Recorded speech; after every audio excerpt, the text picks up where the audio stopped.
Hello good people and welcome to the drawing journey. Today we will be drawing a pencil in perspective like this one. Oh, hey, pardon the interruption there. Decided a little too bland. Wanted to go with this one instead, the colored version.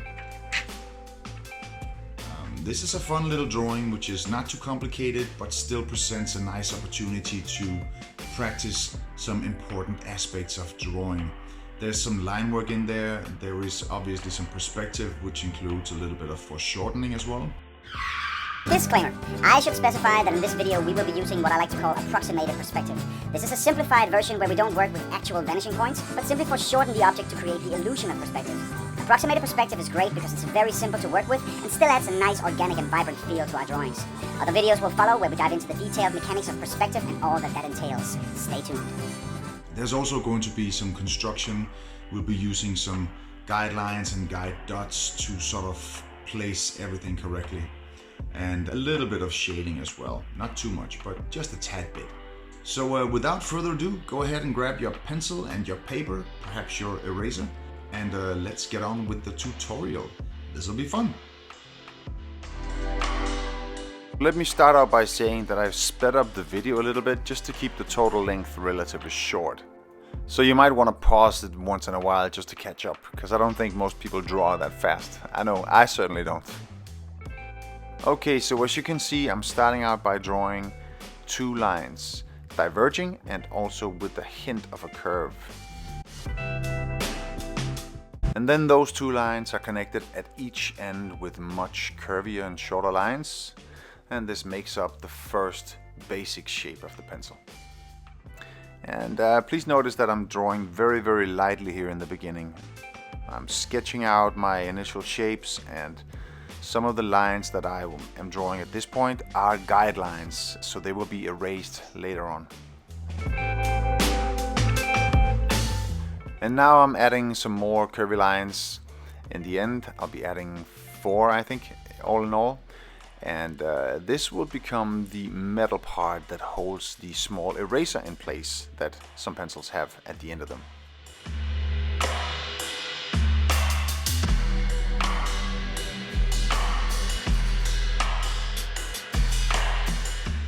And here comes my first guide dots, which I am placing at the bottom part of the pencil, as you can see, and also at the top part of the pencil.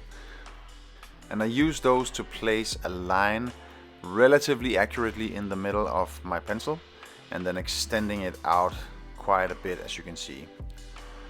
Now the part that is on the body of the pencil, so to speak, will represent the hexagon or octagon shape that most pencils have. There will be some more lines coming in a minute. And the part that is extending up beyond that is just a guideline. I am using that, as you can see right now, to construct the pointy part of my pencil, and I will be erasing that later on. And now it's time for some more guide dots, which will result in some more lines in a minute.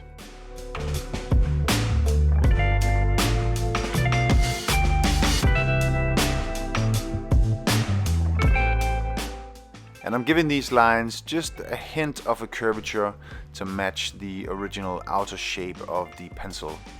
This just adds a bit of an organic touch to the final drawing, which I personally am quite fond of. And now more guidelines and guide dots as I construct the pattern that emerges when you sharpen a pencil with a pencil sharpener.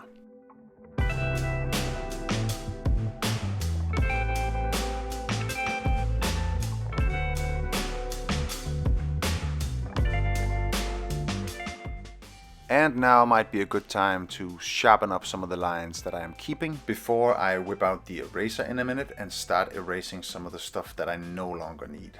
That is guidelines and guide dots. Thank you, guidelines. You did your job well. Now it's time to say goodbye.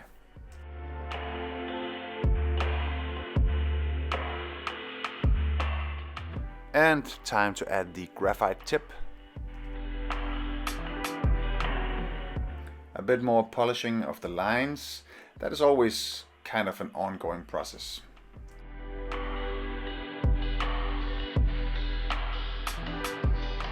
Adding a small highlight. before darkening the appropriate area.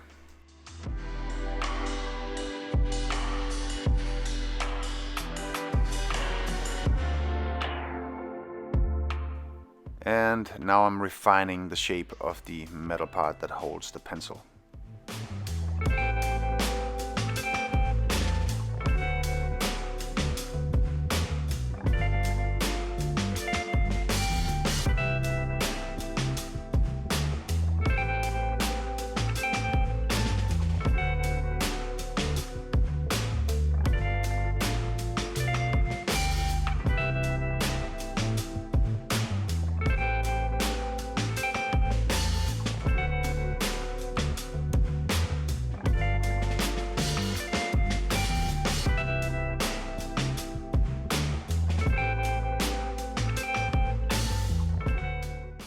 And some more touch-up of the major line work of the pencil.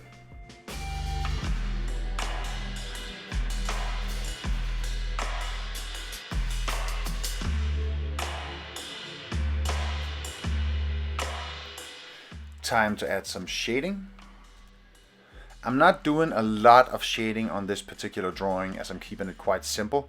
Shading is something that you can spend a lot of time on, and if you do it well, you can add some really nice detailed work and some nice touches to your drawing. But in this case, I'm keeping it simple and just doing a little bit.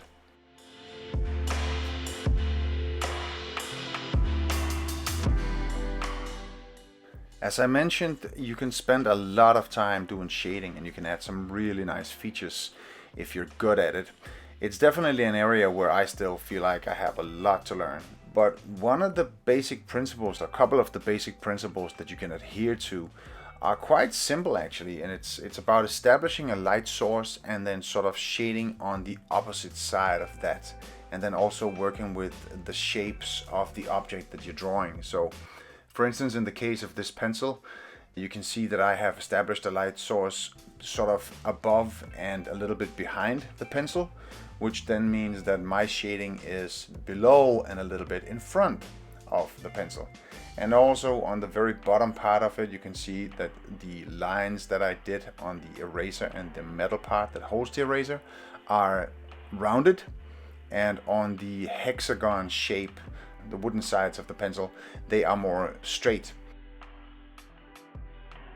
And this is a way to sort of underline the basic shapes of the object that you're drawing. And in this case, it's a pencil that has some parts that are rounded and some parts that are more straight. So I hope all that makes sense.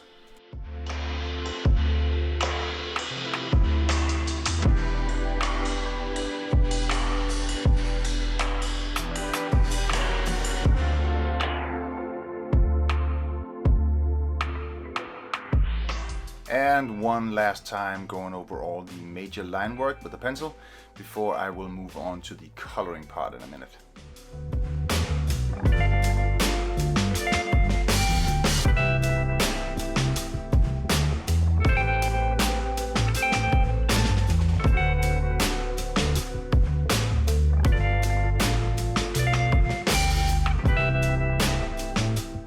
And there it is, pencil sketch finished, and now I will be moving on to the markers.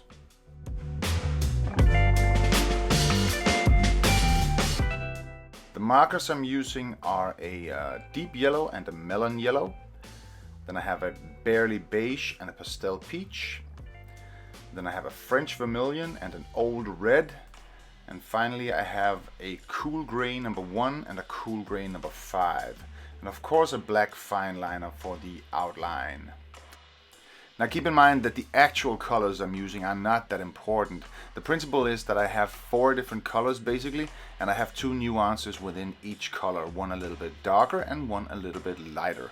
And this is just to be able to underline the shading that I did.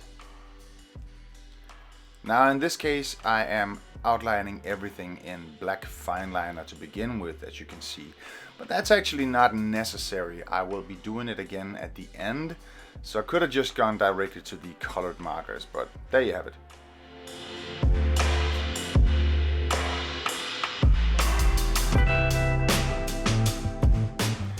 And I forgot to mention that I'm also using a black marker here. That's just because it's a little bit more efficient in coloring a larger area complete black.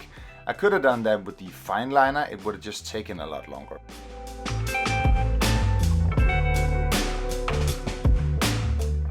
In order to avoid smearing and to keep the colors as close to the original as possible, it's a good idea to erase some of the pencil before you actually go to the markers. I'm doing it with a netted eraser here, but you can use any eraser. Just be careful that you don't tear up the paper and sort of destroy the actual drawing.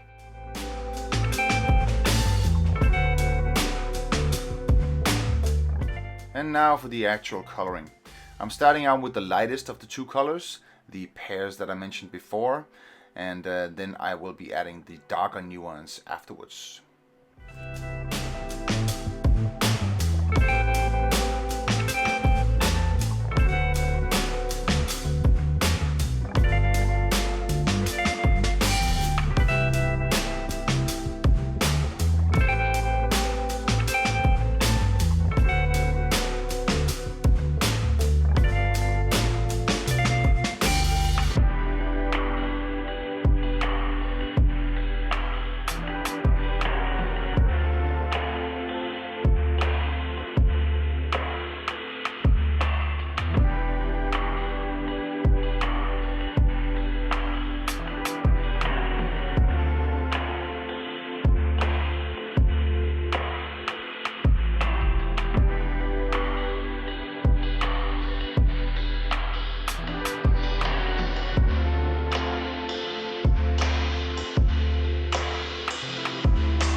And finally, as I mentioned earlier, I am redoing the outline with my black fineliner. This is in order to get nice and clean edges.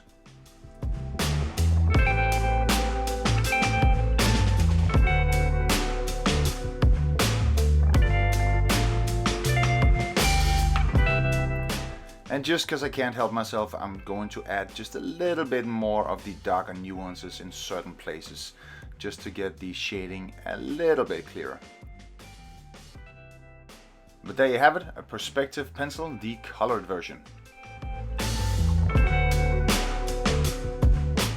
Well, hello again and welcome back. So I hope you had fun drawing this pencil, and I hope that your drawing turned out really well.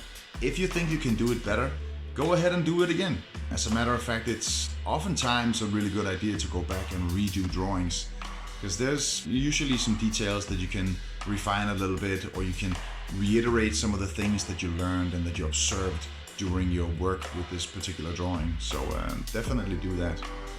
And remember that you can find the full written tutorial on thedrawingjourney.com. I will be sure to leave the link in the description below. If you got something out of this video, please go ahead and like it and perhaps subscribe to my channel.